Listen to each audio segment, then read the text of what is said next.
అందరికీ నమస్కారం అండి.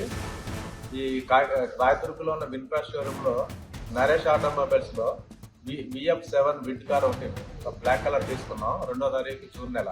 3వ తారీఖు మార్నింగ్ ఛార్జింగ్ పెట్టడానికి షోరూమ్ దగ్గరికి వస్తే కొంచెం ఎదరికి కొంచెం ఒక 1 కిలోమీటర్లు వెళ్ళకుండానే ఆగిపోయింది కార్. మేము డ్రైవ్ చేసింది ఒక 5 km మేము డ్రైవ్ చేసాం. ఇప్పటి వరకు కార్ ఇచ్చాము.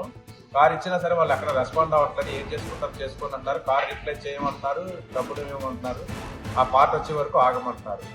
ఇది ఎక్కడ కారు కొని అసలు నేను ఒకరోజు కూడా నేను కార్లో డ్రైవ్ చేయలేదు. డ్రైవ్ చేయకుండా కార్ చెక్ చేయకుండా నా కార్ ఇచ్చారు. ఇంత దారుణంగా ఉన్న మేనేజ్మెంట్. సేల్స్ మేనేజర్ పట్టించుకోండి, సర్వీస్ మేనేజర్ పట్టించుకోండి, ఎండి ఏమో మీ ఇష్టం వచ్చినట్టు చేసుకోండి అని ఆవిడ అంటుంది. ఆల్రెడీ నేను కన్జ్యూమర్ ఫామ్ లో అది ఆల్రెడీ నోటీస్ కూడా ఇచ్చాము. రెస్పాండ్ అవ్వట్లేదు.